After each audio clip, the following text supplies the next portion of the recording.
오늘 말씀을 통해서 주님의 장막이라는 제목으로 말씀을 함께 나누겠습니다. 참 공교롭게도 금요 예배를 드리는 오늘이 8월의 첫 날입니다. 어느덧 2025년도 한 손가락으로 다 셀 수 있을 만큼밖에 남지 않았습니다. 8, 9, 10, 11, 12. 한 손가락으로 이렇게 셀 수 있는 2025년을 남겨두고서 새해가 시작하면 그리스도인들이 한 번씩은 다짐하는 그 다짐 이루고 계시는지 한번 여쭤보고 싶었습니다. 한 번씩이면 성경 한번 읽어보겠다 다짐하지 않습니까? 잘 읽고 계십니까? 우리 중고등부 친구들도 왔는데 잘 읽고 있는지 한번 물어보고 싶었습니다.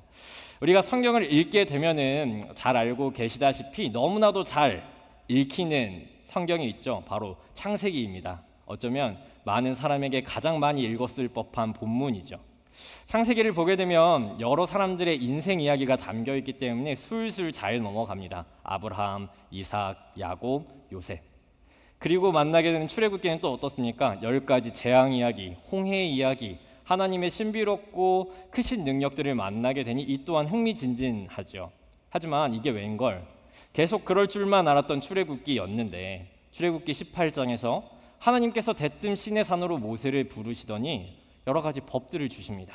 법들을 주시고 회막은 어떻게 지어야 한다 말씀하시니까 그때부터 약간의 고비가 찾아오기 시작하죠. 이게 도대체 지금을 살아가는 우리에게 어떤 의미가 있는지, 이 법들이 지금 우리의 헌법이 될 수는 없을 텐데 이 법을 우리가 생각하고 기억하면서 어떤 의미를 가져야 할지, 또 우리에게는 회막이 있지 않은데 하나님께서는 왜 회막에 대해 말씀하시는지 생각이 납니다.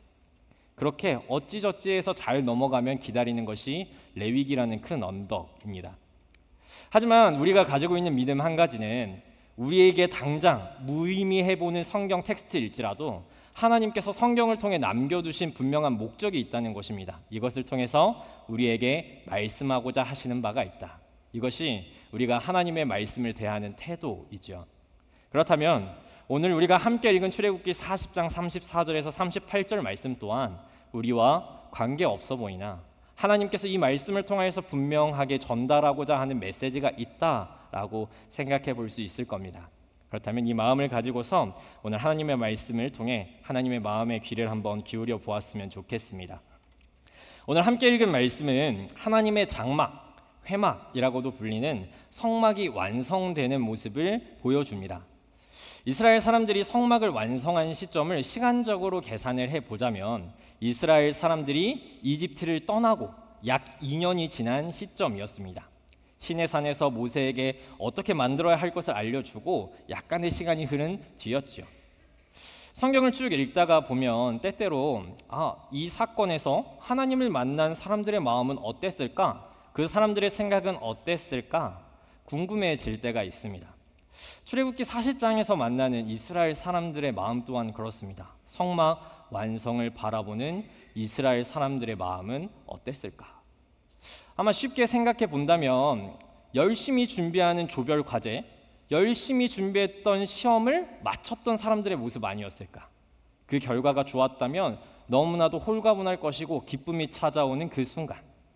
그런데 조금 애매한 결과를 받았다면 홀가분한 마음과 함께 찾아오는 찝찝함이 있었을 그런 마음 아니었을까? 아마 이스라엘 사람들에게 인간적인 생각으로는 홀가분한 마음도 있었지만 어느 정도의 찝찝함이 있었을 것 같습니다. 왜냐하면 이스라엘 사람들이 가지고 있었던 여러 조건들 때문입니다. 이스라엘 사람들이 성막을 완성하기까지 어떤 삶을 살았냐면 불과 2년 전에 이집트에서 살다 왔었습니다. 잘 알고 계시듯이 이집트에서 이스라엘 사람들의 삶이 그렇게 평탄하지 않았죠. 바로가 이스라엘 사람들에게 재료를 주지 않고 벽돌을 만들라고 합니다. 벽돌이라는 것은 어떤 건물을 쌓기 위해 필요한 재료입니다. 재료를 만들라고 하는 것은 그 재료를 사용해서 다른 무엇인가를 만들겠다라는 뜻입니다. 이집트 하면 생각나는 여러 건축물들이 있으실 겁니다. 피라미드, 스핑크스, 대표적인 랜드마크들이죠. 이집트는 아주 오래전부터 이런 종류의 고차원적인 건축물들을 가지고 있었습니다. 뿐만 아니라 체계적인 도시 계획도 가지고 있던 나라였죠. 한마디로 표현해 보자면 엄청난 선진국이었고 개발된 도시가 이집트였습니다. 그런 이집트에서 이스라엘 사람들이 살다 왔습니다. 벽돌을 날랐고 벽돌을 올리면서 그 건물을 만들었던 사람들입니다. 숙련된 노동자들이죠. 그 노동자들이 과연 이집트에서 피라미드와 스핑크스만 보았을까요? 고대 이집트의 시간을 생각하고 고대라는 색을 덧입힌다면 이집트에도 분명히 그들의 신을 섬기는 신전이 있었을 거라는 추측이 가능해지죠. 이집트에도 분명히 여러 가지 신전들이 있었습니다. 고대 사람들에게 신전이라고 하는 것은 신을 만나는 장소, 신이 우리나라를 위하여서 무언가를 점지해주는 장소와 같은 의미를 가지고 있었습니다. 게다가 옛날 사람들의 상식으로 생각을 해보면 나라와 나라 간의 싸움은 신들의 싸움이었습니다. 그렇다면 우리 신이 강력해지기 위해서 우리 신이 너네 신보다 뛰어나다는 것을 나타내기 위해서 취할 수 있는 쉬운 방법 한 가지는 크고 웅장하고 아름답게 신전을 만드는 것입니다. 당시 세계 최강이라 불렸던 이집트였습니다. 그렇다면 그들의 신을 내세우기 위해서 얼마나 크고 얼마나 아름답고 얼마나 웅장하게 신전을 지었을까요? 아마 말로 다 표현할 수 없을 겁니다. 이스라엘 사람들이 그런 이집트의 신전을 보고 살아왔습니다. 그리고 나와서 하나님의 성막을 만듭니다. 이스라엘 사람들에게 하나님이 보통 의미가 아닙니다. 모세오경을 읽을 때 하나님은 처음에 이렇게 선언하시면서 시작하십니다. 잘 알고 계시는 창세기 1장 1절의 말씀이죠. 태초에 하나님이 천지를 창조하시니라. 하나님은 이 세상을 만드신 분이다 라고 말합니다. 또한 출애굽기는 이야기하죠. 하나님께서는 우리에게 승리를 주시는 분, 구원을 주시는 분이시다.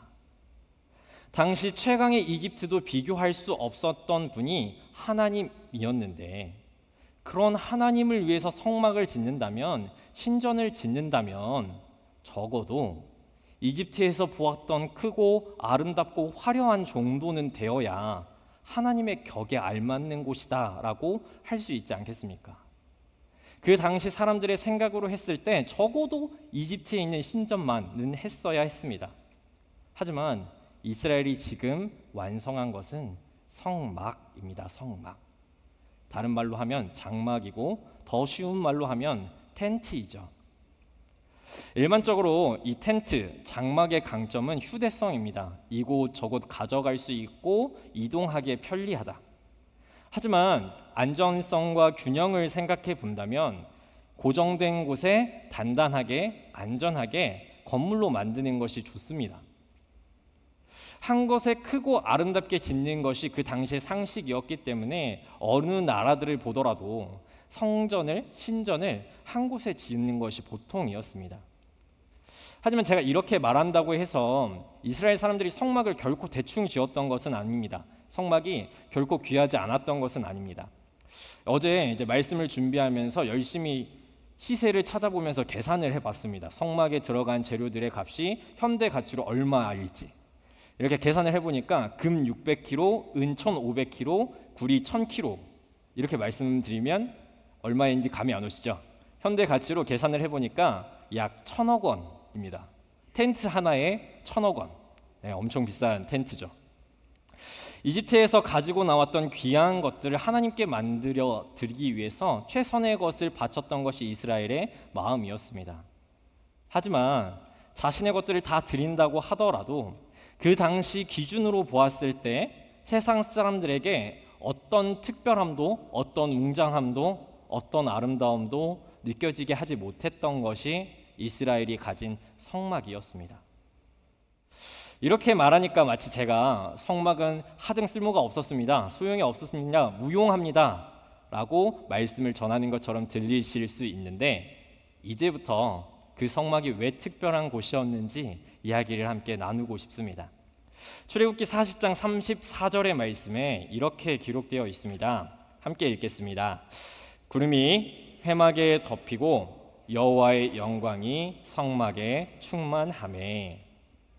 분명히 앞에서 말씀드렸다시피 세상 사람들이 바라볼 때 하등 특별해 보이지 않았던 것이 이스라엘이 가진 하나님의 장막 성막이었습니다. 특별하지 않았지만 하나님께서 그 성막을 받아주셨다라는 이야기를 하고 있습니다. 하나님께서 그 특별하지 않은 곳에 임하셔서 하나님의 영광으로 가득 채우셨다라고 이야기를 하죠.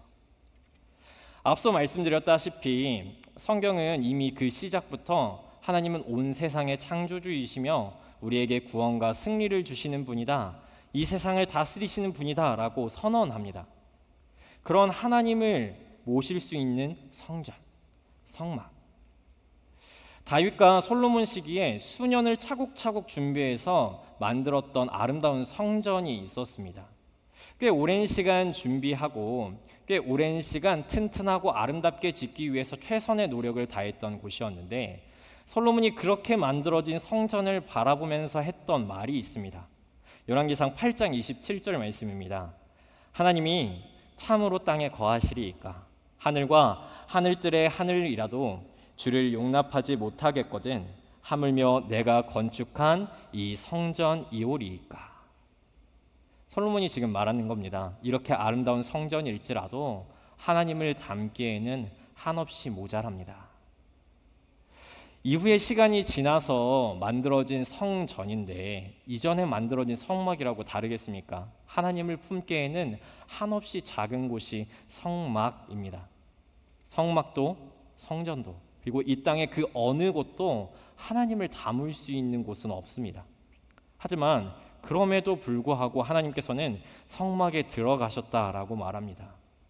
보잘것없어 보이고 특별할 것 없어 보이는 곳이지만 하나님께서 받아주셨다라고 말합니다.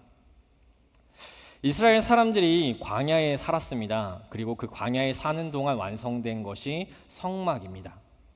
이스라엘 사람들도 그 성막과 같은 장막에서 살게 되었는데, 이스라엘 사람들의 숫자를 생각해 보면 수만 명이나 되는 사람들이죠. 그 수만 명이나 되는 사람들이 각자의 장막을 짓고 살아가는 모습, 생각해 보시면 뭔가 질서 없이 여기저기 흩뿌려져서 장막을 치고 살 것만 같은데 그렇지 않습니다. 이스라엘은 장막을 짓고 살아갈 때 분명한 질서와 체계를 가지고서 살아갔습니다. 사진을 보여주시면 이스라엘이 장막을 칠 때 이런 형태를 만들어서 지냈다고 합니다. 그림을 보시면 이렇게 여러 지파들이 겉테두리를 이루고 있고, 그리고 그 안에 제사장들이 장막을 짓고, 그리고 그 중심에 성막이 있는 것을 보게 되죠. 그림을 보면서 생각을 해보게 되면 이스라엘의 일상이 이루어지는 곳이 저곳 장막이었습니다. 그리고 그 일상의 중심 가운데 있었던 것이 하나님이 임재하신 성막입니다. 사람들은 중앙의 성막을 보면서 하나님이 우리와 함께 하신다는 것을 생각했습니다. 눈을 뜨고 아침에 일어나서 만나와 메추라기를 주우러 가면서 하나님이 오늘도 우리와 함께 하시는구나, 그렇구나, 우리는 하나님의 백성들이구나. 일과를 마치고 다시 집에 돌아올 때면 하나님이 여전히 우리와 함께 하시는구나, 우리는 하나님의 백성이구나 라고 생각할 수 있게 하는 것이 성막이었습니다. 이스라엘 사람들에게 성막이란 단순히 1,000억 원 이상의 비싼 텐트가 아니라 하나님의 함께함을 보며 하나님이 있다는 것을 눈으로 보여주는 표시가 바로 성막이었던 것입니다. 하지만 이렇다고 하여서 성막 그 자체가 특별했던 것은 아닙니다. 어떤 사람들은 성막이 이렇게 하나님과 우리가 함께 한다는 것을 증명해주는 표시라고 생각하니 성막을 마치 특별한 무엇인가처럼 생각하기도 했습니다. 실제로 이스라엘 하면 떠오르는 도시가 아마 있으실 겁니다. 네, 예루살렘 아마 떠오르실 텐데, 이 예루살렘이 이제 지도를 찾아보시면 바로 아래에 있는 여리고보다 지대가 조금 높습니다. 여리고에서 이렇게 올라가야 하는 지대에 있다고 하는데, 높은 지대에 있다 보니까 예루살렘이 옛날부터 뭔가 적들을 막기에 좀 용이했던 것 같습니다. 그렇기 때문에 튼튼한 성벽도 있었고, 그리고 아름다운 성전도 있었는데, 어떤 사람들은 그런 예루살렘을 생각하면서 우리에게는 이 특별한 성벽이 있으니 결코 무너지지 않을 거야, 하나님의 성전이 예루살렘에 있으니까 예루살렘은 결코 이방 나라들에 의해서 함락되지 않을 거야 라고 믿었던 사람들이 있습니다. 실제로 선지서를 읽다 보면 만나게 되는 사람들입니다. 그 사람들은 성전을 뭔가 특별한 것처럼 생각했습니다. 저것들이 우리를 하나님의 보호하심을 보증하는 수단이구나. 저것들이 하나님과 우리가 함께 한다는 보증의 표시구나라고 생각했던 것이죠. 하지만 하나님께서 여기에서 알려주시는 건 성막 그 자체가 특별하지 않다는 겁니다. 하나님과 함께함을 보장하는 것이 성막이 아니라는 것이죠. 하나님이 함께하지 않는다면 성막은 아까 그 1,000억 원짜리의 비싼 텐트로 남아있을 뿐입니다. 하지만 이스라엘은 성막을 통해 하나님을 보았고 하나님을 느꼈고 하나님을 알았습니다. 광야에서 장막 가운데 살아가는 이스라엘 사람들의 삶은 다시 표현하자면 하나님과 함께하는 시간으로 가득 차 있었던 삶이었습니다. 성경은 하나님과 관계가 깨진 이 세상과 이 우리와 함께하기 위해 일하시는 하나님의 여러 모습들에 대해서 수차례 이야기를 하고 있습니다.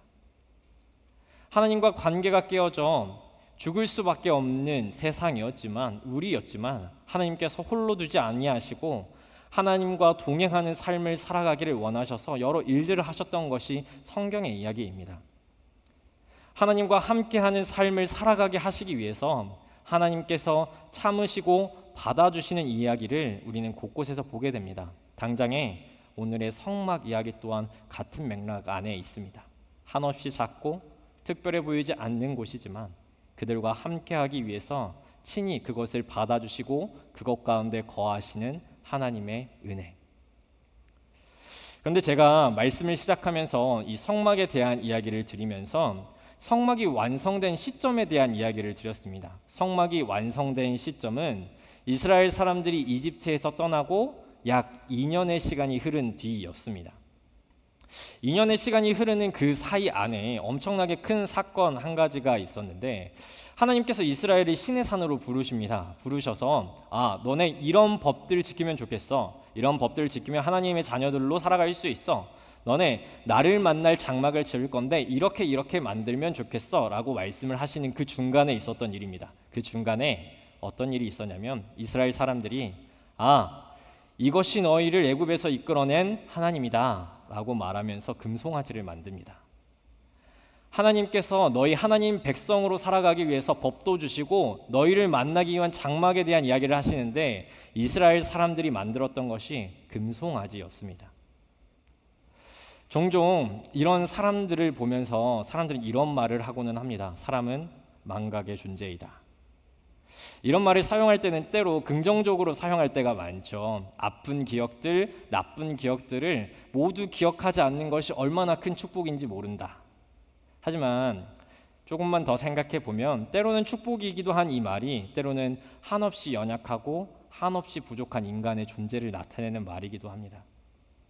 이스라엘 사람들이 금송아지를 만든 시점은 성막을 완성한 시점보다 애굽에서 이집트에서 나오고 홍해에서 큰 구원을 경험한 그 사건이 훨씬 더 가까웠던 시점입니다. 하지만 그럼에도 불구하고 이스라엘은 잊고 맙니다. 그런 이스라엘 사람들의 모습을 바라보면서 이런 바보들 어떻게 그걸 또 잊냐라고 손가락질할지 모르지만 사실 그런 이스라엘 사람들의 모습은 지금 우리의 모습과 다르지 않죠. 지금 중고등부 학생들이 이곳에 모여서 함께 예배드리고 있습니다. 왜냐하면 곧 있으면 냉수사역으로 중고등부 수련회를 떠나게 되거든요. 냉수사역 가운데 아마 우리 성도님들께서도 비슷한 시기에 비슷한 사역을 통해서 하나님께서 주신 큰 은혜 그리고 하나님을 만났던 경험을 하셨을 거라고 생각이 됩니다. 그때 그 시간을 한번 생각해 보십시오. 하나님께서 얼마나 큰 은혜를 주셨고 얼마나 따뜻한 사랑을 느끼게 하셨는지. 하지만 그 수련회 다녀온 이후에 그 은혜와 그 따뜻함을 얼마나 간직하며 살아가셨습니까? 아마 자신 있게 말하건대 한 달 이상을 가진 못할 겁니다. 아무리 뜨겁게 찬양하고 아무리 뜨겁게 예배하고 하나님을 기억하겠다 다짐하더라도 한 달을 가지 못하는 것이 우리의 연약함입니다. 왜냐하면 우리는 망각하는 존재이니까.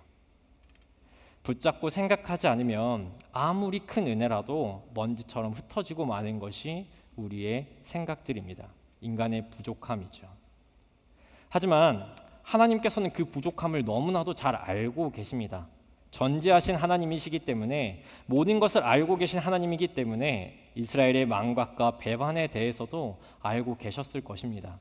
하지만 그럼에도 불구하고 그들이 하나님이 아니라 금송아지를 하나님이라 고백하는 그 순간일지라도 하나님께서는 회막에 대한 말씀을 멈추지 않으셨고, 그 회막을 만들어졌을 때 회막을 받아주시죠. 성막을 받아주십니다.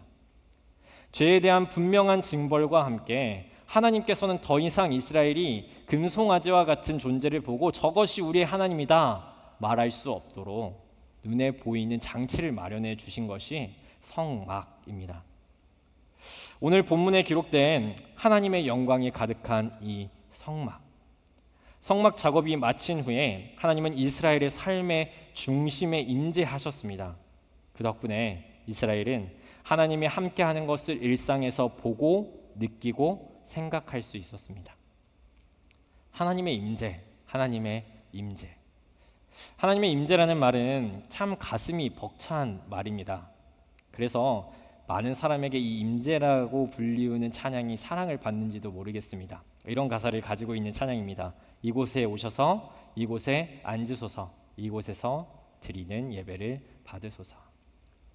참 가슴이 벅찬 말임에 분명한데, 말씀을 준비하다 보니까 임재에 대해서 학교에서 교수님께서 하셨던 말씀 한 가지가 떠올랐습니다. 교수님께서 이런 말씀을 하시더라고요. 임재, 참 좋고 아름다운 말이다. 그런데 너희는 그 위험함에 대해서는 생각하지 않는 것 같다. 하나님이 임재하시면 거룩하신 하나님 앞에 누가 제대로 서 있을 수 있겠냐라는 말씀을 하고는 하셨습니다. 실제로 그 교수님의 말처럼 하나님이 임재하셨을 때 하나님과 만남의 장소로 지어졌던 그 성막에 누구도 들어갈 수 없었다라고 오늘 본문은 이야기하고 있었습니다.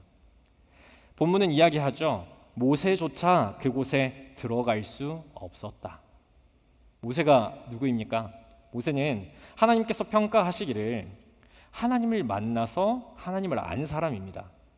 하나님께서 평가하시기를 이후에 모세와 같은 선지자가 일어날 수 없었다, 일어나지 않았다라고 평가할 정도로 대단했던 사람이 모세입니다. 하지만 그런 모세일지라도 하나님의 영광이 가득하셨던 성막에 나아갈 수 없었던 것이 현실이었습니다. 하나님이 임재하신 것도 좋습니다. 함께 하시는 것도 좋습니다. 눈으로 보는 것도 좋습니다. 그런데 단순히 눈으로 보고 함께함을 알려주기 위해서 성막을 지으셨다면 아마 저 같은 사람에게는 엄청난 큰 손실이라고 생각될 겁니다. 왜냐하면 저거 이제 가서 움직여야 되는데 누가 들어가서 저거 해체할 겁니까? 누가 들어가서 저거 옮기겠습니까?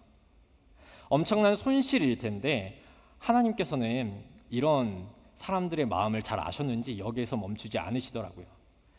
거룩하게 임재하셔서 그 성막을 가득 채우신 이후에 하나님께 나아갈 수 있는 방법에 대해 이야기를 하셨습니다. 출애굽기 40장 이후에 예배의 의미를 생각하게 하는 제사가 기록된 레위기 말씀을 보면 그 답이 있는데, 레위기 1장 1절의 말씀입니다. 이렇게 시작합니다. 여호와께서 회막에서 모세를 부르시고. 원어로 시작을 해보면 단어 한 가지로 기록되어 있습니다. 그가 부르셨다. 하나님께서 거룩한 임재로 가득한 그곳에 모세를 초청하신 겁니다. 나 만나러 오라고.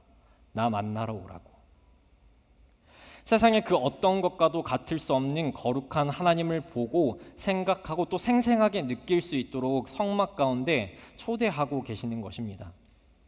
아마 그 성막 가운데 나아가는 사람들은 알았을 겁니다. 거룩하신 하나님이시구나. 아, 우리의 하나님은 세상 그 누구보다도 거룩하시고 세상 그 어떤 신과도 비교할 수 없을 만큼 위엄을 가지신 분이구나. 생생하게 하나님을 경험했겠죠. 그리고 다시 자신의 장막에 나아가서 그런 성막을 바라보면서 그런 하나님에 대해서 생각했을 겁니다. 성막은 거룩한 하나님을 경험하게 하면서 이스라엘 사람들이 가나안 땅의 백성들과 같은 모습으로 살아가는 것이 아니라 거룩한 하나님에게 어울리는 거룩한 자녀로 살아가게 하는 기능을 했습니다.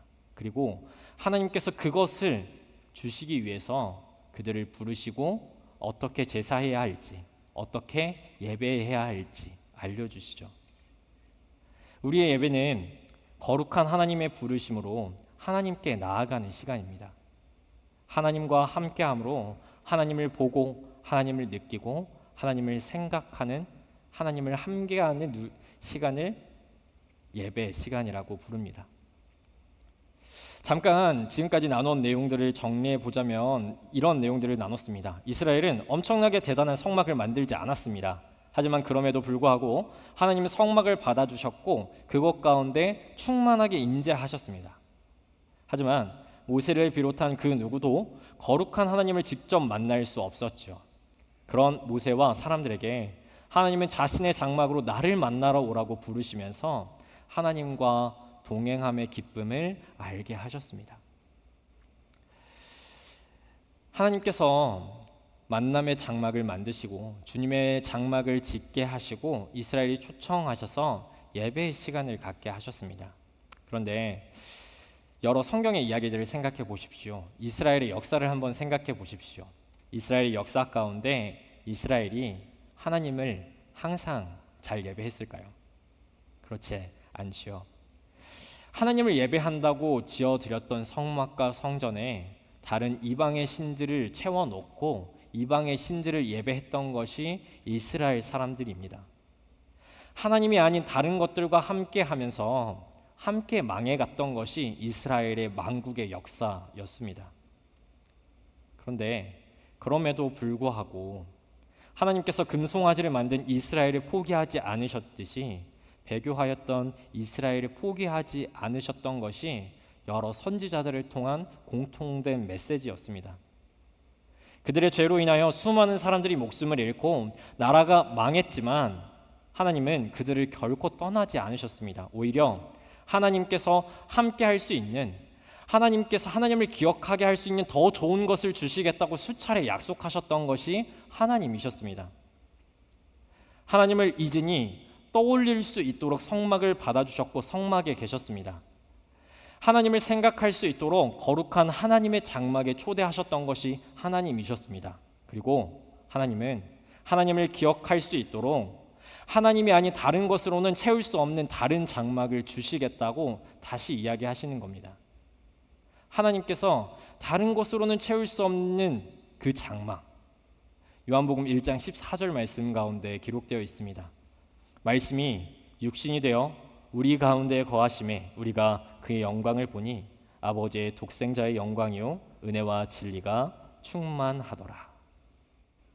저기 밑줄 친 저 부분을 원래 언어를 살려서 읽어보면 말씀이 육신이 되어 우리 가운데 장막을 치심에 라는 뜻입니다.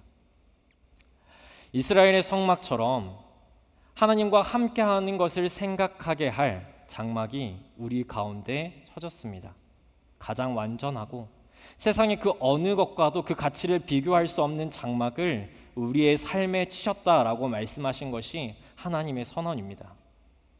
우리는 우리의 삶 가운데 처진 예수 그리스도라는 그 장막을 통하여서 이스라엘이 광야에서 하나님의 영광을 보고 하나님과 함께함을 마음껏 누렸듯이 하나님의 영광을 보고 하나님과 함께하는 것을 소망하고 하나님의 영광을 고백하는 삶을 살아갈 수 있습니다. 이 말씀을 생각하면서 말씀을 맺으려고 합니다. 우리는 지금까지 하나님께서 받아주신 그 성막에 대한 이야기를 쭉 나누어 보았습니다. 그리고 이 말씀을 생각하면서 기도의 자리로 나아갈 때 우리는 특별히 냉수 사역에 대한 기도를 많이 하겠죠. 하지만 냉수 사역을 생각할 때 우리는 분명히 망각의 동물이라는 것을 기억해야 합니다. 큰 은혜를 받더라도 있는 것이 사람입니다. 성막을 생각할 때 빈약하고 드릴 수 없는 것 하나 없는 것 같은 우리라고 할지라도 하나님께서는 세상의 기준이 아니라 하나님의 넉넉하심으로 받아주셨습니다. 우리의 어떠함 때문이 아니라 하나님의 자비하심으로 함께해 주시는 은혜를 성막을 통해 보여주셨습니다. 하지만 그럼에도 불구하고 우리가 하나님을 생각하지 않으면 다른 것을 찾고 또 다른 것을 예배하는 것이 우리의 모습입니다. 한없이 연약하고 한없이 연약한 우리의 모습. 하지만 그런 우리의 연약함을 아심에도 불구하고 하나님께서는 우리에게 말씀하셨습니다. 그런 우리의 삶 가운데 장막을 치셨다고. 그런 우리의 삶 가운데 하나님의 영광을 보게 하시고 하나님과 함께함을 누리게 하기 위해서 우리의 삶 가운데 장막을 치셨다고 이야기하십니다. 우리의 삶에서 하나님의 영광을 볼 수 있도록 장막을 치신 그 은혜를 기억하는 우리가 되었으면 좋겠습니다. 그 주님을 바라보면서 주님을 통해 하나님을 만나고 생각하고 마음껏 누리는 그 풍성함이 우리의 삶에 가득하기를 축복합니다. 마지막으로 이 모든 마음을 담아서 시편에 담겨있는 한 고백을 나누고 싶습니다. 앞에 화면을 보면서 같이 한번 읽어보았으면 좋겠습니다. 주의 장막에서 한 날이 다른 곳에서의 첫날보다 나은즉 악인의 장막에 사는 것보다 내 하나님의 성전 움직이로 있는 것이 좋사오니. 아멘. 우리의 삶 가운데 장막을 치신 주님과 함께하는 것이 세상의 다른 어떠한 것들과 함께하는 것보다 더 좋고 더 아름다운 가치로서 우리의 삶의 고백이 되는 그 풍성한 은혜가 성도님들의 삶 가운데 가득하시기를 예수님의 이름으로 축복합니다. 아멘.